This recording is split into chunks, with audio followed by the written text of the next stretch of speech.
Hey, what's up? Welcome to the live stream. I'm Mitch Goldberg, your host. Be the boss of your money. If you're not paying attention to the bond market, you really are. You are so in the dark if you're not paying attention to the bond market right now. It is doing something that we haven't seen in decades, which is multi-decade highs in interest rates. The 30-year mortgage rate on average, national average, is 7.49%. Mortgage rates are up across the board for everything, and it's just getting harder to buy things. And we need to take a look at what rates are, where we think the bond market goes, because it's the bond market that is tied to interest rates. If you didn't know, and I'll explain the mechanism of what attaches them. You could tell it's a slow day today because the big news out of Dick's Sporting Goods, stock lost about a quarter of its value in one day. The company says they had to markdowns and hurt their financials because of theft. I think there's much more at play. It's not just theft. It goes to show you how sensitive the market is, how worried investors are about the consumer showing any signs of weakness. And instead of seeing Dick's Sporting Goods go down a little, investors just exited the stock en masse. It just makes it a very difficult market and worries about the environment for consumers. And a lot of people are now they're just worried. Is the consumer going to get weaker? Are we still going to have too much inflation? Something's got to give. We don't know what it is, which is a big turn of events from a month ago when everything was going straight up and investors became all of a sudden very, very bullish. What's the last thing we're going to take a look at? Oh, a couple of myths about Social Security.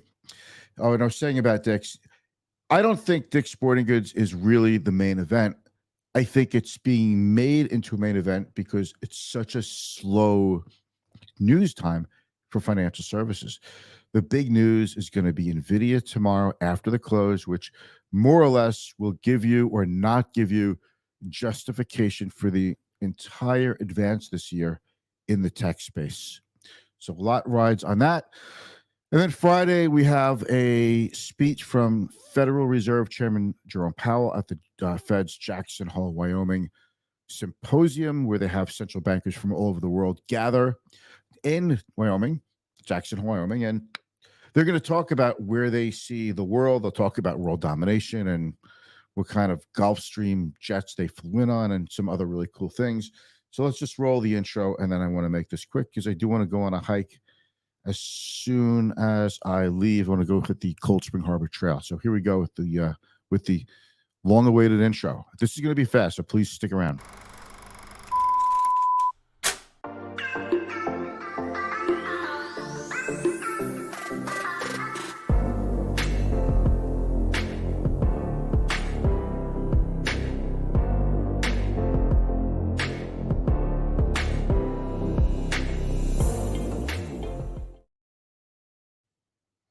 All right, we're here. Okay, here I am.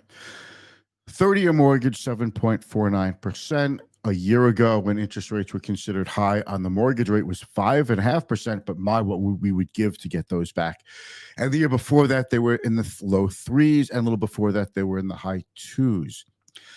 This makes housing, of course, very expensive because your mortgage payment is going to be double what it was 2 years ago. Worse than that is you'd think interest rates go up, the cost of housing goes up. So the price of houses should go down. Wrong. There's just a general shortage of houses. And what saved the housing market was about 12 years of very low interest rates is actually now what is hurting consumers the most. And that is interest rates that are too low, meaning that so many investors locked in their mortgage rate under 4%. None of these people want to move because even if they move to a different location with a less expensive house, if they use any kind of financing, meaning if they take a mortgage out, interest rates are so high that it's going to cost people more money to live in that house than where they are now. So you might as well stay in the big house you're in and skip moving to other places. The hot part of the market right now is new home construction. Home builders are throwing in incentives to make it easier. Home builders are throwing in incentives to make it easier to afford a new home But the problem is, if you live in a place like the Northeast, there's just not that many places to build big new ground developments, or not anything that could really make a difference in the housing stocks around major metropolitan areas like Boston and New York City. So housing's going to remain tight in a lot of places, not to mention you've got all kinds of climate activity that's making it very difficult to build, and that's causing a lot of supply chain disruptions. And if a place was recently experiencing severe heat, severe drought, or severe floods, it takes away the appeal of that place. So it's really hard to see anything improving with the housing market for consumers. I don't see anything whatsoever. It's not like interest rates go up, so the price of houses go down. Price of houses went up, stayed up, interest rates went up. It's just more expensive. And those are the reasons why. Let's take a quick look at the FANG M stocks, okay? We talk about these stocks all the time. NVIDIA, though, that's the one I want to highlight. You see that it's down $13. It was up about 36. So it gave back about a third of its gains from yesterday. Investors are getting positioned a little bit more for NVIDIA. Their numbers come out tomorrow. It's expected that the numbers are going to be a blowout. Analysts are raising their forecasts. They're loving the stock. Unfortunately, the stock is up ahead of the earnings announcement. So we're going to see what it means. But if they do have a blowout number and the stock can make it up, can go up on that, it validates this whole giant move in the NASDAQ this year. If they can't do it, and artificial intelligence sector, the enthusiasm, because if it's gotten ahead of stock market prices, well, that's going to be a hit. And it'll take a little while to overcome that. So a lot rides on NVIDIA. It's one of the most important earnings announcements from a single company that we are seeing in a very long time. I used to remember back in the day, GE and IBM used to be the most important companies to report earnings. Then it was Intel and Cisco and Microsoft. And then it was Google. And now it's NVIDIA. So we'll see what they have to say. If they don't say enough that we like, it's going to be tough sledding for tech stocks. You're going to see the NASDAQ take another leg down. That's my opinion, of course. Let's move on. By the way, when I talk about the market, I mean, generally speaking, the major averages, S&P 500, NASDAQ, maybe a little bit the Dow. You can't invest directly into an index, but you could invest in a security that tracks or mimics the index. Okay, let's see. So what else do we have here? Let's go into the bond market. If you're not following the bond market, you are in the dark. You have your head up your buns, and we need to follow this. Interest rates have been steadily over 5% from 1 year. See this? From 1 year and down. But now they're at 5% for the 2 year, which we haven't seen now until yesterday. And it's almost up to 4.5% on the 10 year. It's conceivable that we could see 5% on the 10 year. Conceivable. It's still a ways to go. And there are strategists who are coming out today and saying you should buy the long bond, buy a 10-year treasury, because this is as high as it's going to go. It's a good value here in terms of the yield. But I heard people say that at 4%, at 3.75%. Like people keep saying, every time the bond goes down and the yield goes up, this is a good time to buy. And really, no one has a gosh darn clue. If you like the yield of 4.3% for 10 years from a treasury bond, it's a good deal. If you're buying this just because you think it's a good value, I think that's a terrible reason to buy it, because you just don't know. You just have to be happy with the bond. The nice thing about buying a bond is you know what you're getting every 6 months for interest rates, right? For your interest payment. And you know that you're getting your money, your principal back at maturity, right? You might get less than what you bought the bond for, depending if the bond's at a premium or a discount. But you know that at maturity, if you buy 10 treasury bonds paying 4.32%, you're going to get $433.20 a year. And at maturity, you're going to get $10,000, which is the base principal of the bond. That's how it works. So there's certainty there. It's why investors like bonds. So if that's a good yield for you, then it's a good deal.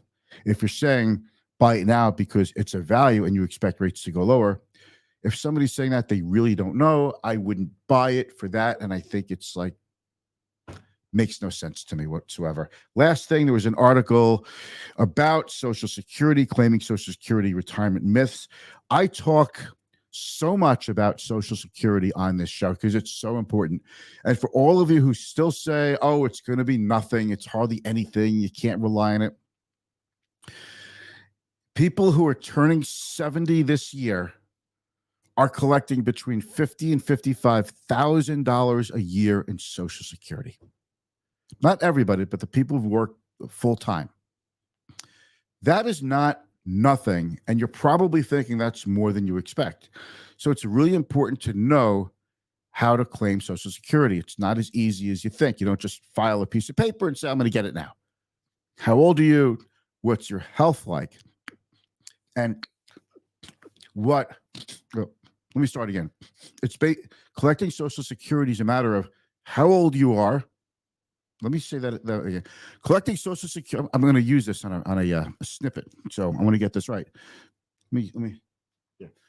Collecting Social Security, making that decision is based on how old you are, your state of health, and the implication it has is on your taxes in retirement.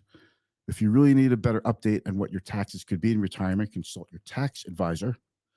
But having said that, there are a number of things that you should know. Some people collect Social Security. They say collect it at 62 or 63, young, that's the early side, because they think they're going to miss out on COLA's, cost of living adjustments. Social Security gets a cost of living adjustment equivalent to the annual inflation rate. But you're earning that COLA whether or not you claim. The COLAs get built into your future benefits. So I don't think you have to claim Social Security now in order to get the benefit of the cost of living adjustments. That's a mistake. What's another mistake that I saw in this article? So I agree with that. I agree with that. And I think, I don't think a lot of people realize that, but let's go. Claiming early is best. So this article talks about this, and I've talked about this. So I'm just kind of seeing if this article agrees with me and if I agree with it. I know the author, and she's a really good writer, really good, smart author, and talks to a lot of smart people. If you're born 1960 or later, your full retirement age is 67. So people have said to me in the past, I collected Social Security at 62 or 63 or 65 because I don't think Social Security is going to be around for me when I'm 70 or 80. And I want to call BS on that. As you go, if you collect early, you're only collecting 70% of what you collect if you wait till you're 67, your full retirement age. If Social Security runs out of the surplus funds it has, your benefit could go down by about 20%, 23, maybe 25%. So it's still a better deal for you to wait. Having said that, that's the logic. Social Security, though, whenever it's had a problem, it has been fixed historically, always by an act of Congress. I personally expect this to happen again. But a lot of people say, I am collecting Social Security. A lot of people say I'm collecting Social Security because they say, oh, it might not be there for them. And then they follow it up by saying, and I could use it now. So if you want to collect Social Security earlier rather than waiting because you need the money, there's no shame in that. But come out and say that's why you're collecting, not because you're afraid that it's going to run out of money. It's not running out of money. Social Security is a pay-as-you-go program. You and your employer each pay 6.5% of your income in the form of Social Security tax into Social Security, and it comes out as Social Security benefits to people who the payees of the Social Security. That's how it works. So it's a pay-as-you-go system. Let's see what else they talk about in this article. Break-even age tells me when to claim. So a lot of people say, well, if you live till 75 and you start collecting at 67 or 70, you're not going to live long enough. You're better off collecting at 62 because you'd have to live till like 80 or something. It's different for everybody. It depends on what your Social Security benefit is. But the thing is, it is not possible really for most of us to know what our expiration date is going to be. Like how I call that an expiration date as opposed to the drop dead date. We don't know. Now, if you are certain you have a health condition or some specific reason to claim Social Security early, you need the money, you can no longer work, there are lots of legit reasons to collect Social Security early. No shame in that. You have to do what you have to do. However, I think a better way to look at Social Security is to say, I just want to make sure I'm having more cash flow when I'm older, 70 and above. Because if you collect Social Security, if you can collect your full retirement age Social Security benefit at 67, if you hold off till 70, you get an 8% raise in your benefit every year, guaranteed, plus the cost of living adjustments.